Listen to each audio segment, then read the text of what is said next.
Polisi y'u Rwanda ifite inshingano y'ibanze yo gucunga umutekano w'abantu n'ibyabo, aho ifatanya n'abaturarwanda mu gukumira no kurwanya ibyaha, bashishikarizwa kwirinda no kurwanya icyahungabanya umutekano. Ikiganiro cya none kiragaruka ku gukumira no kurwanya ibiyobyabwenge n'ingaruka zabyo nka bimwe mu bigira uruhare mu guhungabanya umutekano.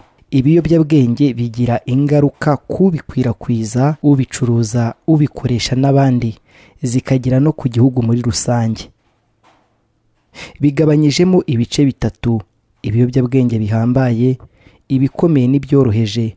Ni nako bigenda bisumbanya ibihano ku wahamijwe n'urukiko ibyaha bifitanye isano n'ibiyobyabwenge kugeza no ku gihano cy'igifungo cya burundu. Abafatiwe mu gukoresha ibiyobyabwenge baricuza, kuko igihe babitayemo ngo bakabaye baragikozemo ibindi bintu by'ingirakamaro.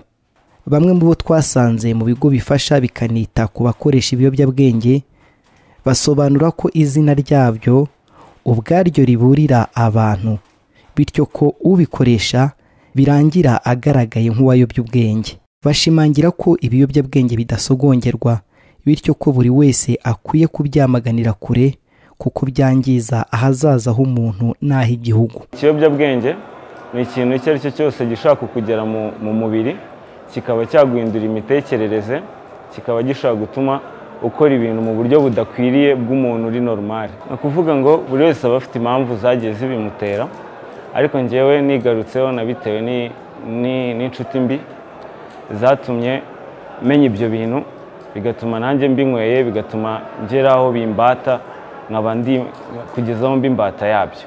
Ingaruka z'ibiyobyabwenge ku buzima bwanjye: icya mbere, byanyiciye ahazaza. Icya kabiri, byanesheje icyizere muri rubanda, byanesheje icyizere muri sosiyete. Byatumye n'abanyizeraga, kubera ko ibyo biyobyabwenge nabikoreshaga nta cyizere bangirira, kubera kubahemukira, kubera kuba utari seriye. Umuntu akaba yagushima wenda kubera ko mwaganiriye mufitanye na gahunda, ukaba utatinya kumutwara telefone yiwe n'urugero, kubera wumva ko wagiye kuguhereza akazi gashaka kumara kontra y'imyaka 10 izagutunga ubuzima bwawe bwose, ukaba wakandavura telefone y'ibihumbi 100. Urumva aho ngaho haba harimo ikibazo. Urumva rero ibintu twagiye tubura mu buzima ni byinshi. Noneho n'ababyeyi, twese tuzi ko ababyeyi ni barumuna b'Imana.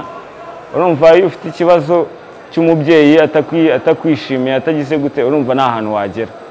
Urumva rero ibiyobyabwenge muri rusange ntago ari ikintu gikwiriye abana b'Abanyarwanda, ntago ari ikintu gikwiriye urubyiruko.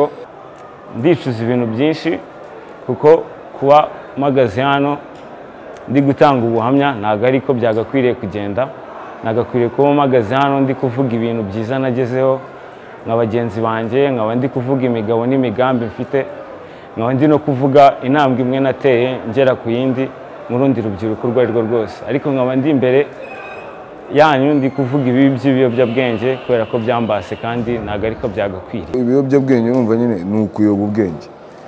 Iyo watangiye uri kunywa urumogi ukagera mu bandi bantu bakoresha ibindi biyobyabwenge, uhita ubona ko ibyo ukoresha yenda biri hasi bitewe na swing ubona bafite, cyangwa ubona ibyishimo babifitiye.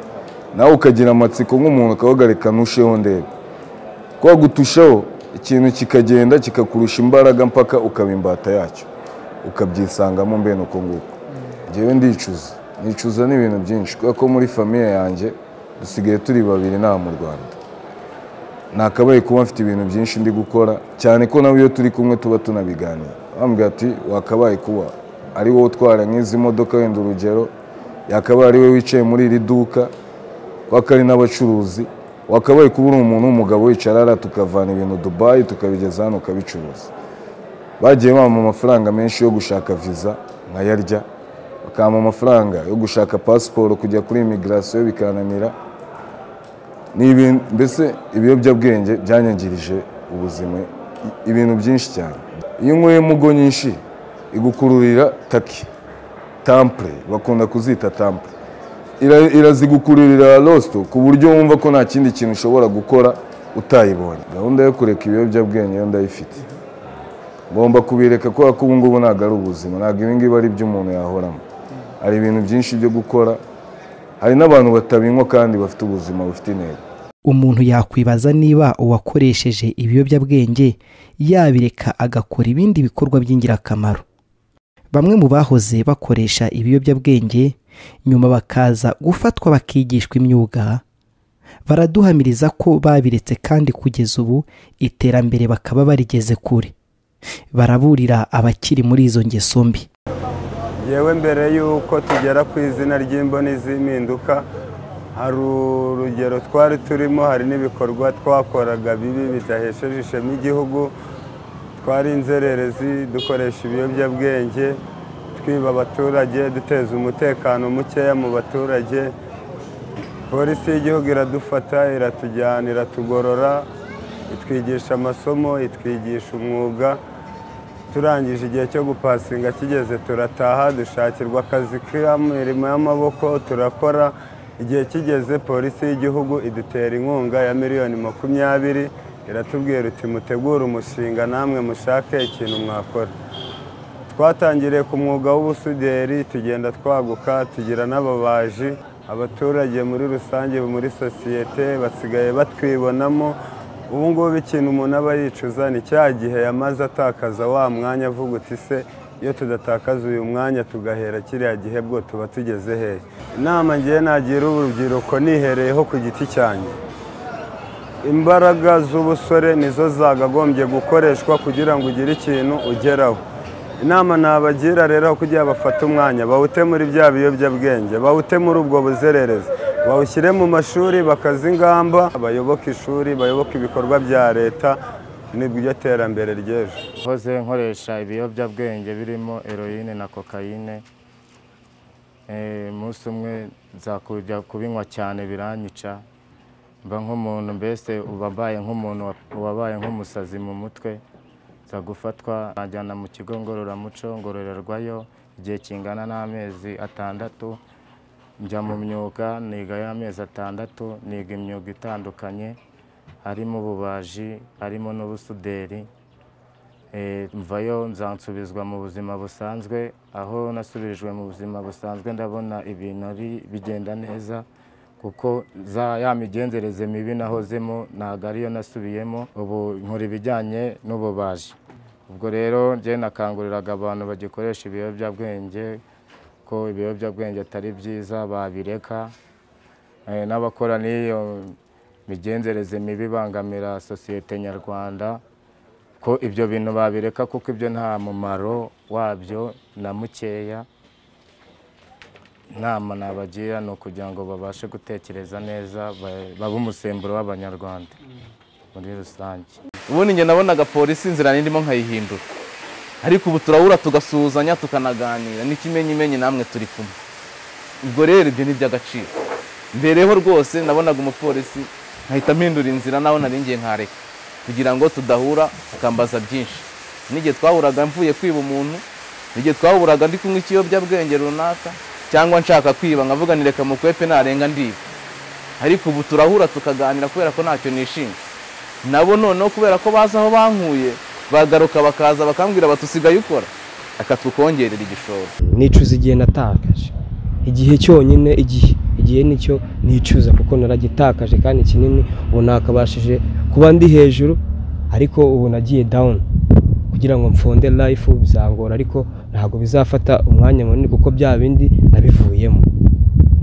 Nakubisubiramo ukundi, byose ndafashe umwanzuro kandi narabisinyiye. Igihe namaze mu biyobyabwenge njyewe ku ruhare rwanjye kwari ugutakaza umwanya w'ubusa.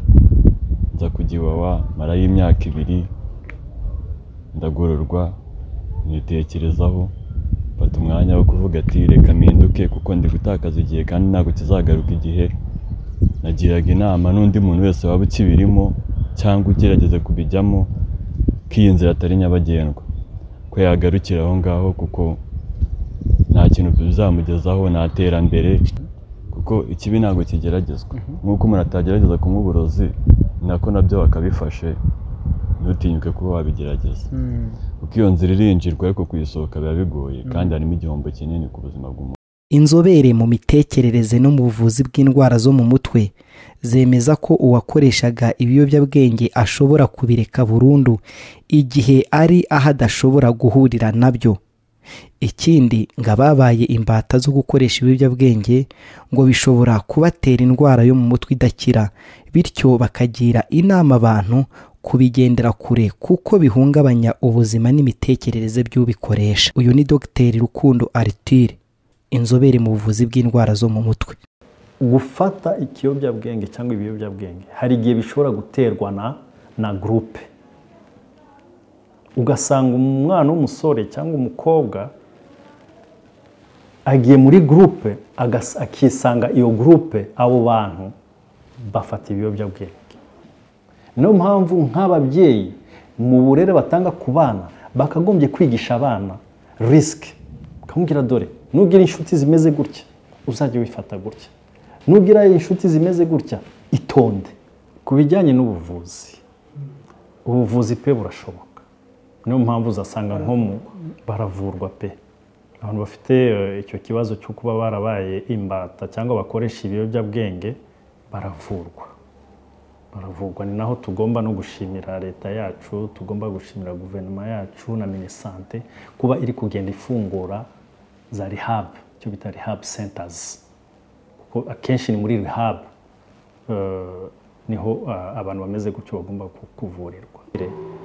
Ingaruka zishobora kuvamo no kuzagira indwara yo mu mutwe yeruye ariyo bita za psychosis. Kuko ibi biyobyabwenge nababwiye bigenda gukorana n'umusemburo witwa dopamine. Iyo dopamine yakomeje kuba nyinshi mu bwonko bw'umuntu ahita yerekana ibimenyetso bimwe na bimwe by'indwara yo mu mutwe yeruye. Ibi byaraturutse ku biyobyabwenge. Barahari pe. Gukoresha ibiyobyabwenge akenshi biba intandaro y'ibindi bikorwa bigize ibyaha kandi bihungabanya umutekano. Niyo mpamvu polisi y'u Rwanda ishyira imbaraga mu kurwanya no gukumira ibiyobyabwenge ndetse no gushishikariza abaturarwanda kwirinda kubikoresha kuko bigira ingaruka ku mutekano w'ubikoresha n'uw'igihugu muri rusange. Nta kiza cyo gukoresha ibiyobyabwenge kuko bigira ingaruka zikomeye cyane, ndetse duhereye kubikoresha ubwe ku giti cye nuko atakaza gahunda, atakaza icyerekezo, agatakaza ibyamugirira akamaro bituma yatera imbere no mu buzima bwe buri imbere. Cyane cyane ko agira n'ibibazo mu mitekerereze. Ibyo ni ibintu twavuzeho kenshi, twagarutseho. Agira ikibazo mu mitekerereze, mu gupanga gahunda. Niba ari umunyeshuri ntaba agishoboye kwiga neza, niba ari umukozi ntaba agishoboye gukora ibyo agomba gukora. Ariko noneho iherezo ryabyo ni ribi cyane kuko bigeraho akanafungwa. Si kuri we gusa rero kuko no ku muryango bigira ingaruka. Icyo gihe rero bitera ubukene mu muryango, ndetse n'umuryango ugatakaza cya gihe kinini ukurikirana uwo muntu, yaba ari aho afungiwe cyangwa se yaba ari no mu kumushakira abamuburanira. Ibyo byose bituma umuryango mu by'ukuri udatera imbere. Ntabwo rero bigarukira ku muryango we gusa kuko naho atuye bigira ingaruka, cyane cyane ko buriya gukoreshwa ry'ibiyobyabwenge rituma n'ibindi byaha bikorwa.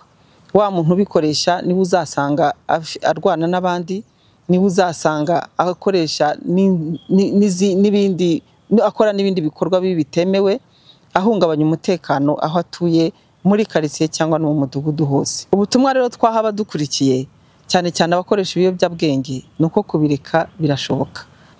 Dufite rero benshi babikoreshaga kandi babiretse, ndetse ubu ngubu bamaze kwiteza imbere bagendeye muri gahunda polisi yacu yashyizeho yo kubafasha kwishyira hamwe bagakora imishinga bakiteza imbere. Barahari babigaragaza ko mu by'ukuri kubireka byashobotse.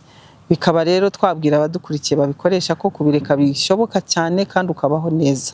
Tukaba tubagira inama ko aho guhura na za ngaruka zose twavuze mwabireka mugahagarika kubikoresha, cyane cyane ko nyine nta neza irimo nk'uko twabigaragaje.